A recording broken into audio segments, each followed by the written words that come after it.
Salut, ça va? Je suis contente que tu es là. Aujourd'hui, je travaille à enlever des bleuets des rouleaux que j'ai faits, si on pourrait dire des rouleaux. Mais regarde-moi ça, ça a l'air pitoyeux. Mais les bleuets étaient frais, donc je les enlève parce que les bleuets sont bons, mais les rouleaux sont tellement secs, tellement mal faits que je vais les donner aux oiseaux à manger. Mais tu sais quoi?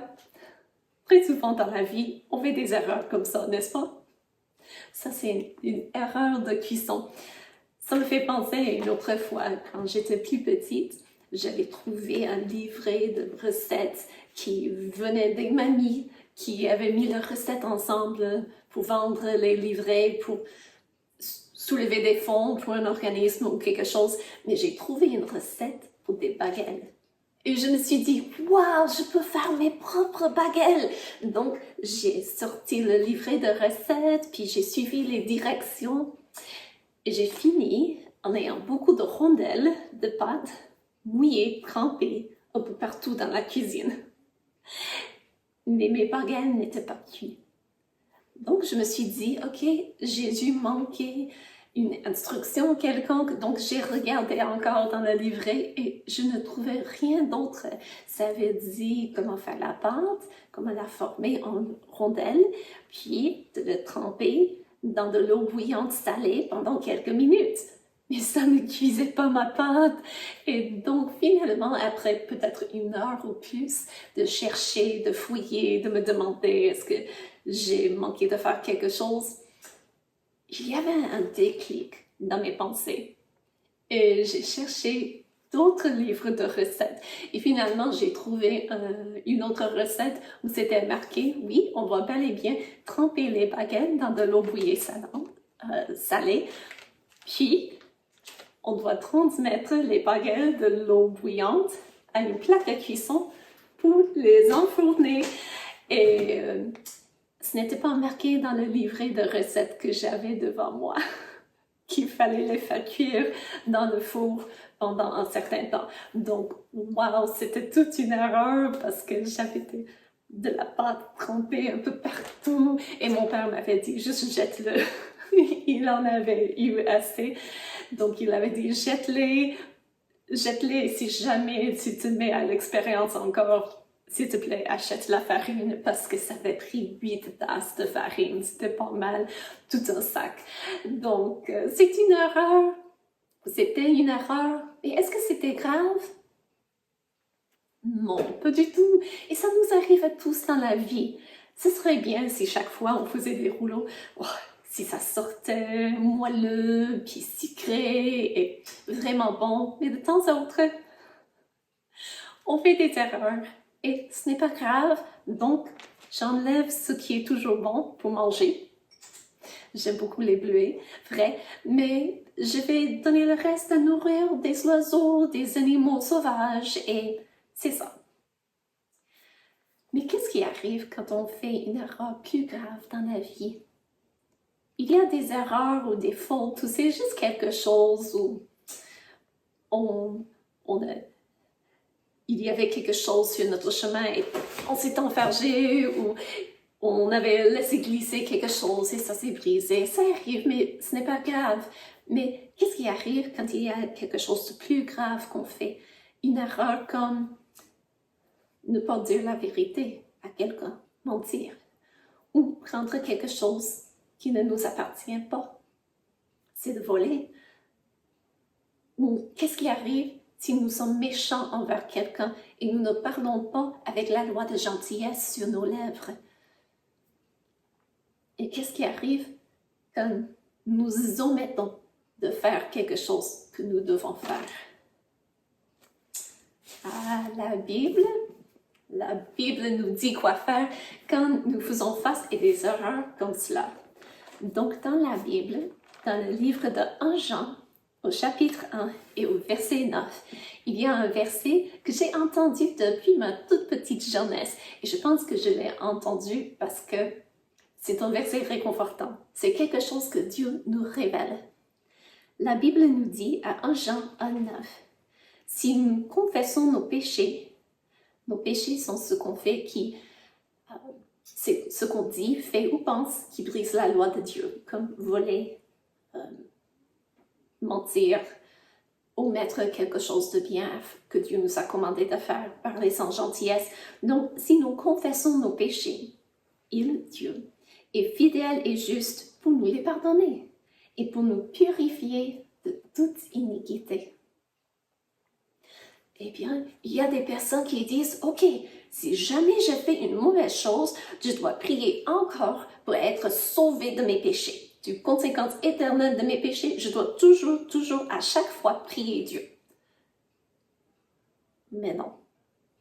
Ce n'est pas ça ce que ce verset veut dire. Comment est-ce que je le sais? Parce que je connais le contexte. Cette lettre a été écrite à des chrétiens, des personnes qui avaient déjà mis leur foi personnelle en Jésus-Christ comme sauveur. Donc, ils s'étaient déjà reconnus comme des pécheurs qui avaient brisé la loi de Dieu.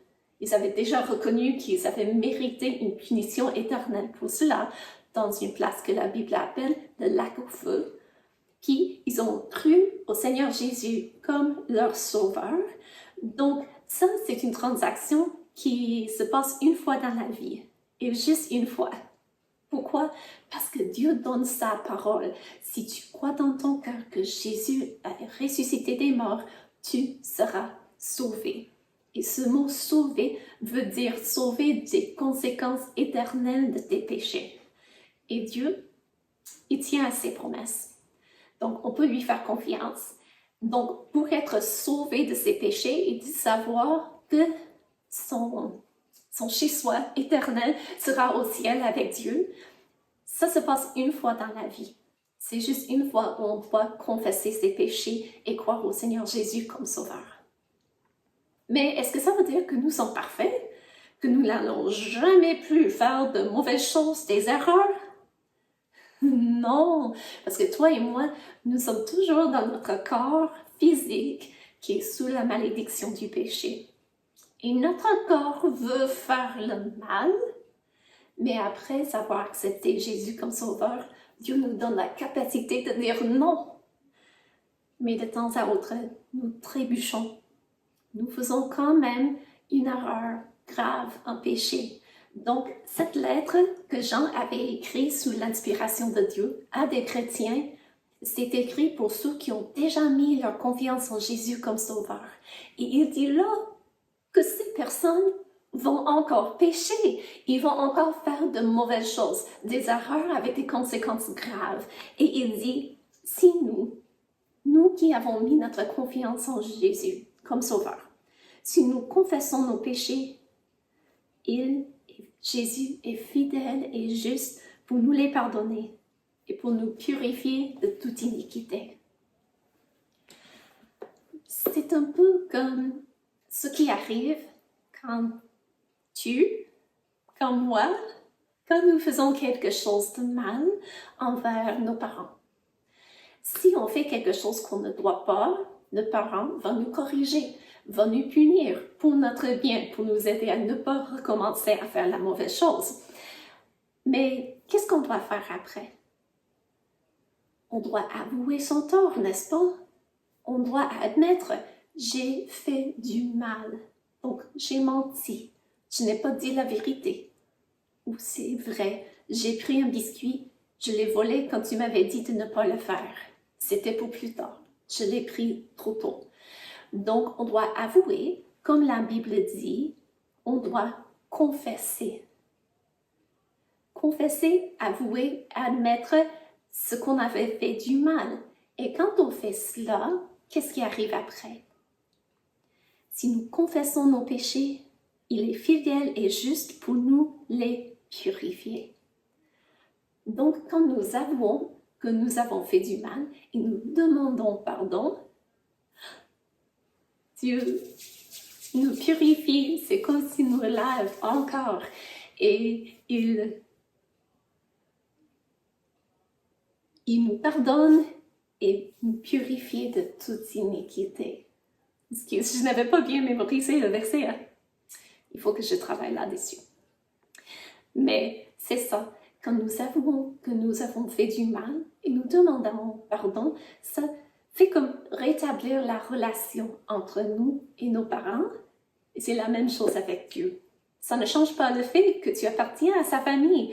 Ça change juste le fait que maintenant, tout est en règle, tout est clair entre nous et Dieu et nous pouvons recommencer.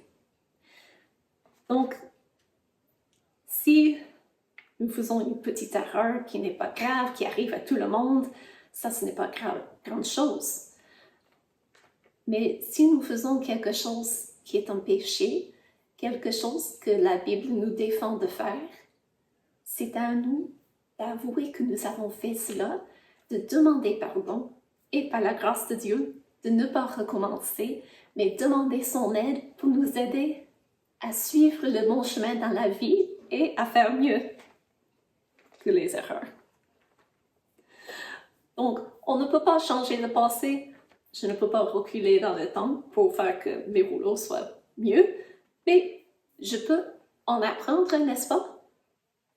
Et je peux aller dans le futur, je peux apprendre de cela pour ne pas recommencer à faire le mal que j'ai fait. Encore là, rater les rouleaux, ce n'est pas grave, mais si j'ai tendance de mentir ou de voler des choses, là, je demande pardon. J'avoue que j'ai fait du mal, je demande pardon auprès de Dieu et je demande son aide pour m'aider à ne pas recommencer dans le futur. Voici une toute petite pensée pour aujourd'hui. J'espère que ça t'a aidé. Et tu sais quoi? Ce serait une bonne idée cette semaine de nous appliquer à essayer de mémoriser 1 Jean 1:9. Je sais que moi, je dois le réviser. Peut-être que c'est la même chose pour toi. Et si tu n'as pas du temps pour le faire, tu peux du moins peut-être juste le regarder et trouver réconfort dans le fait que si tu appartiens à la famille de Dieu et tu fais quelque chose de mal, une erreur ou une faute quelconque, tu peux toujours t'approcher de ton Père Céleste, avouer que tu as fait du mal, demander pardon et demander l'aide de Dieu à faire le bien dans le futur. Bonne semaine, au revoir.